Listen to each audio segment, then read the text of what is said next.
Hey, what is going on, crypto people? It is the Crypto Siege with another day in the life and the crazy life that is the digital asset space. Good afternoon or good evening, and happy Tuesday. Happy Tuesday to each and every one of you.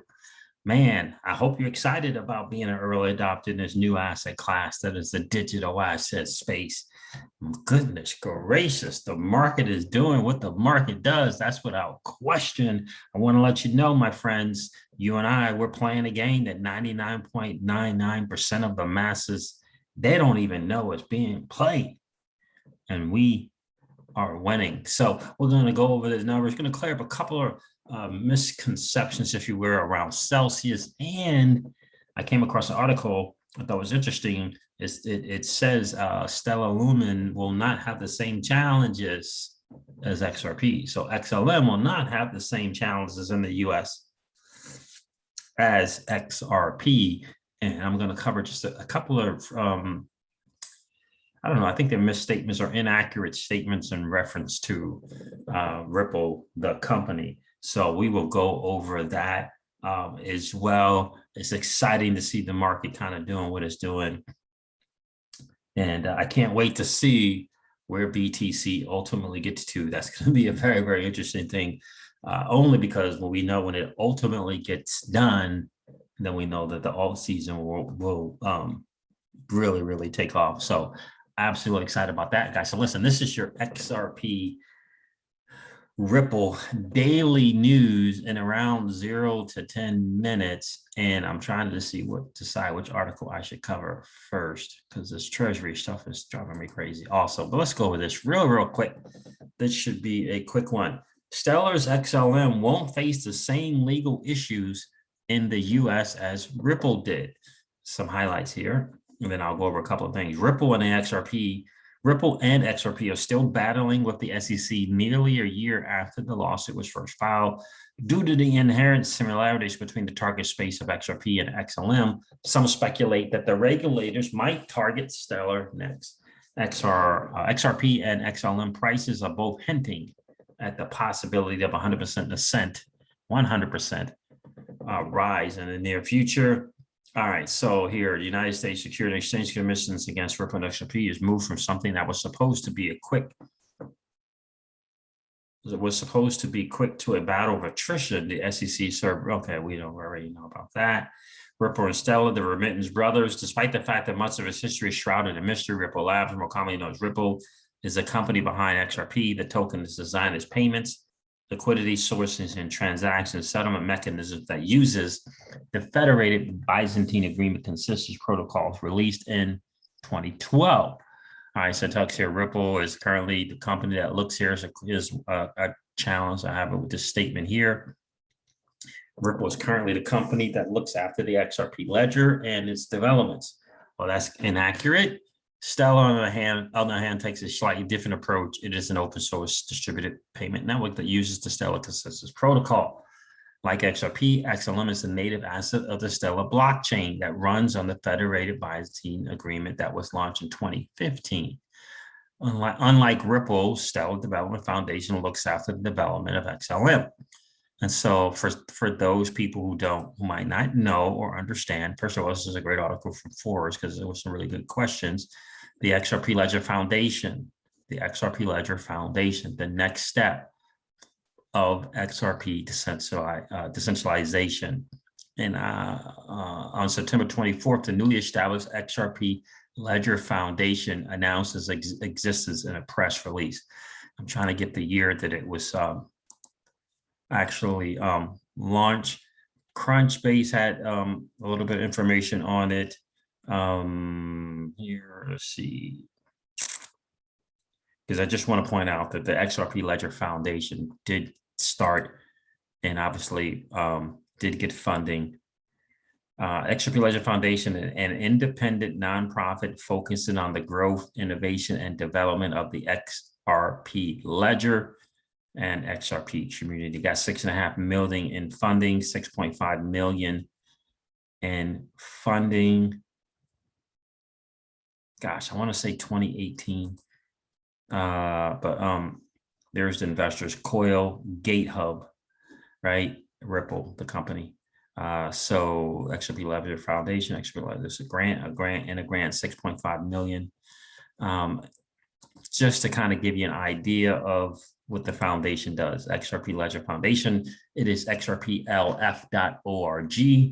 Talks about we value our role as an independent organization acting in the best interest of the XRP Ledger. We value cultivating a diverse XRP Ledger ecosystem where many entities contribute to and benefit from the XRP Ledger. Now, this Forbes article is really, really good, but the best thing about it was the questions that were asked in this, and I wanted to highlight one or two of the questions here.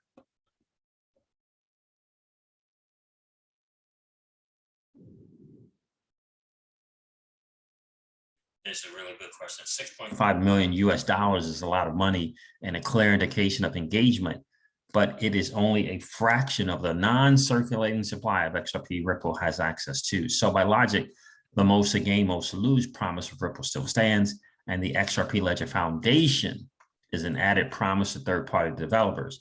The XRP Ledger is still being maintained and used by Ripple, but they are handing off even more control in a decentralized effort. What's the question? Right? What's the question? So Ripple, the company, still has a developer side to it, right? The Ripple is C++. The XRP Ledger Foundation is a separate entity, right? Responsible for the also developing the XRP Ledger Foundation, XRP Ledger, right? Developing it, making it better, making promises to get it better and grow it as well, right? So the distinction is Ripple, the company, is a company that uses the ledger. It uses the ledger, and they also have a development side of it, right? The developers there that help to grow the ledger, but they don't control the ledger. The ledger is an open source product, right? Decentralized open source, right? Decentralized open source. The non-circulating supply. So there is the answer here from a spokesperson for the XRP Ledger Foundation. The non-circulating supply isn't of any concern to the XRP Ledger Foundation. We are purely focused on the health and forward direction of the XRP Ledger. As answered earlier and also indicated in some other statements by Ripple, they are committed to the greater good of the XRP Ledger, including devoting resources to develop on it, right? So this is an independent foundation, which is the XRPLF. Just like Stellar has a foundation, the XRP Ledger has a foundation. The XRP Ledger is open source. Now I'm going to go over this one about the repositories because I think this is important. Because he asked a question, and what I thought was great about Spring, which is what's the best way to say what is Spring? Or here's the part here I want to share with you. Nick from Green Egg, Sam and Ham. Nick, are you and the team moving to the foundation or remaining at Ripple? So this is since September of 2020. So that's what happened. The Ripple C++ team is staying in place at Ripple and will continue to goodness gracious, to contribute to and build on the XRP Ledger, right? I see it as similar to how Intel employs entire teams of engineers to contribute code to the Linux kernel, which is a product under the auspice of the Linux Foundation. I'm trying to find the Spring one here. So again, really, really good questions. Let's see if I can find it. Core decentralization. There it is. Developer relations, Spring, and the XRP Community Fund. So Spring. Ripple launched Spring to support the XRP Ledger and Interledger protocol ecosystem projects and development through investments, developer relations, and the development of tools to help integrate the technologies more easily. Most recently, they have spearheaded the Pay ID project. So Spring, right? Ripple launched something called Spring to help develop and do more things on the XRP ledger, which is open source technology. Anyone can come and build and create projects on the XRP ledger. It's not controlled by anyone. It's not controlled by anyone, right? It says, while Spring is a branch of Ripple, the XRP Ledger Foundation is an independent foundation, but shares some of the same objectives. It focuses on the developer ecosystem, and with the XRP Community Fund also being set up, it suddenly appears like there will be competition for developer attention. And I think this answer to this question is important. So here's the question. Are the objectives of Spring, the XRP Ledger Foundation, and the XRP Community Fund aligned? And can you share more about that? Without commenting on the objectives of Spring, right? Because this is a spokesperson from the XRP Ledger Foundation, independent nonprofit. We certainly feel that there will be more options for developers to seek funding and grants depending on the nature of the work. The XRP Ledger Foundation per se is more involved with this broader scope of the XRP ledger and evolution of the core code, including security, scalability, sustainability, and social impact. That means we will not be competing with developers in the creation of application layers. So finally, it is up to developers to choose who is the best party that is aligned with what they are delivering. Okay, just to kind of clear that up. So the article kind of has some misleading information, if you will. So I wanted to cover that just in case that does come up. Just in case it does come up. So the other thing that I wanted to cover is the article about Celsius covering up, where is it? Celsius statement on U.S. regulatory updates, right? So there was some misinformation. Here's the tweet here from Alex Mashinsky. There is so much disinformation about Celsius network floating around, so we set the records straight here, right? So let's go to this blog. Celsius statements on U.S. regulatory updates. Celsius has not received a cease and desist order in New York. Celsius is working closely with regulators. Regulation is vital to Celsius' continued success and growth and to the cryptocurrency space as a whole. It's been an incredible year of growth for Celsius as we've added hundreds of thousands of new customers to our community, hundreds of new employees to our team, and now count over $25 billion in crypto assets. We are so proud of the progress we made in the industry and the value we've created for our community thus far. Our goal is to continue growing at an exponential pace to keep up with the needs of our customers and the requirements defined by state and federal regulators to provide fair, transparent, and secure services to our 1 million plus customers around the world. With an increased public-facing regulatory interest in Celsius, we're now operating at the level of major corporations like Uber, Google, and Facebook, all of whom are no strangers to regulatory requirements and procedures. We believe that regulators will eventually come to terms with this new and dynamic crypto world. But we know one thing is certain: Celsius is here to stay. While some recent headlines and social media posts about Celsius regulatory status are targeting clicks and chaos, we're focused on our mission to bring you closer to financial freedom. To cut through the fake news and social media FUD, we thought we'd provide you with the facts about our relationship with regulators and what this means for Celsius as we continue to go. So, fact, increased regulatory interest is not unique to Celsius.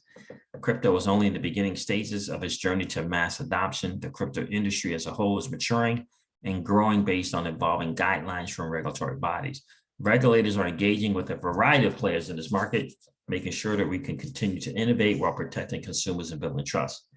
While we all are craving, while we are all craving regulatory clarity, such a process takes time. However, we must remember regulation is vital to the growth and adoption of the crypto space around the world.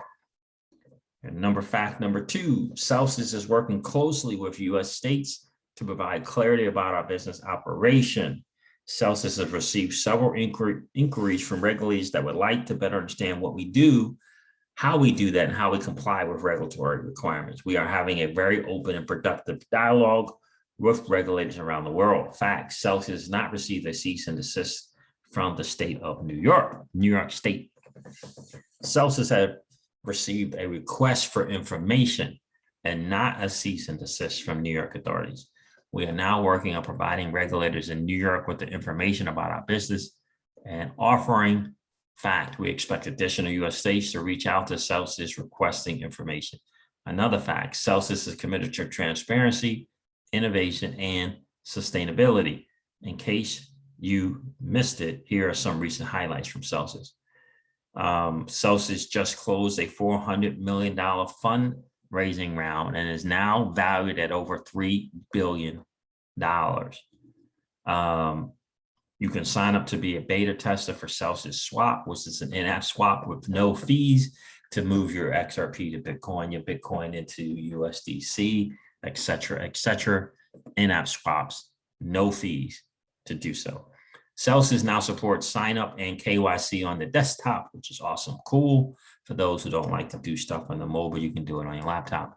You can create your account here. Celsius stablecoin loans are now starting at $100. You can get $100, crazy, right? Which is really, really, really cool. So again, for me, I wanted to clear some things up about all the kind of the FUD going on around Celsius network. And obviously, when you get when you raise $400 million, or when you have $25 billion, I should say, in assets under management, regulators begin, they want to know what's going on. Tell me about your business model. And that is what is going on there. No cease and desist in the state of New York, just a request for information, cease and desist. So just a request for information from the state of New York, right? And so look, if Celsius is beginning to liken themselves to the likes of Facebook, Google, and Uber, right? When you have 25 billion assets under management, that's significant. The regulators are going to want to know what's going on. But in Celsius model has always been, per every state, we are going to take the steps that each state regulator says that they need to take.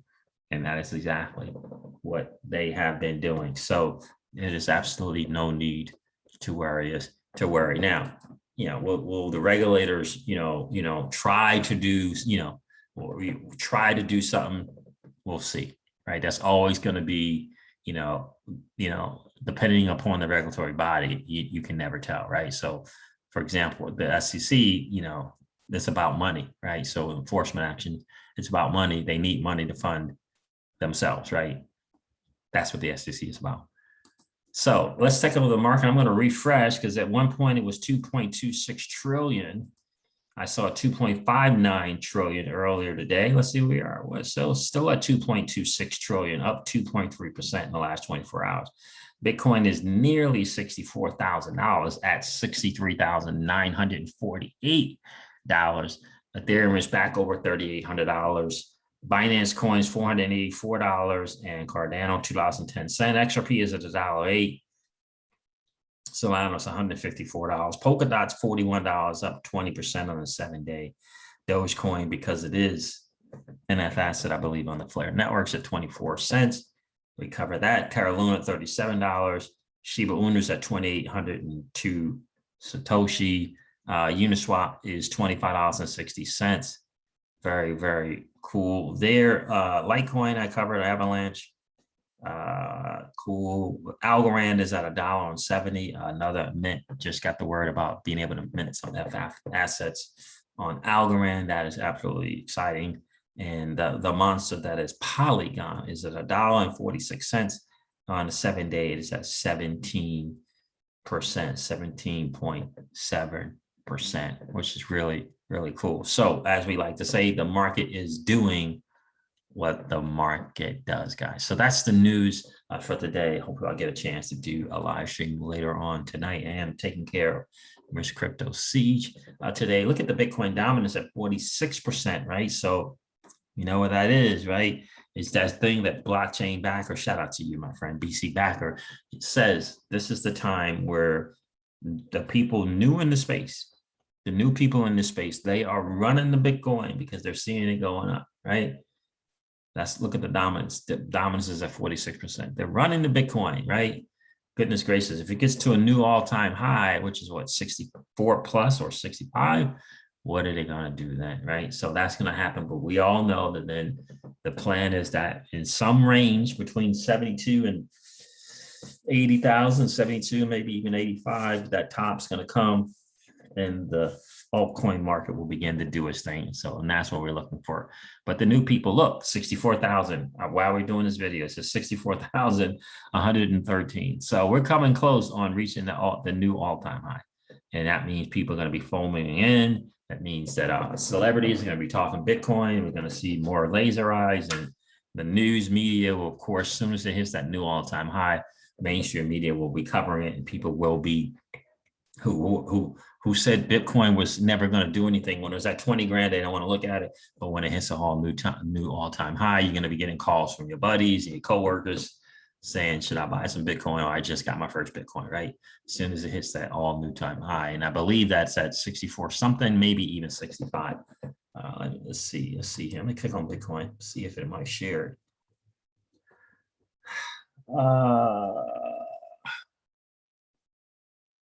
So the all-time high was $64,804, and we're at $64,300, I believe, right? So,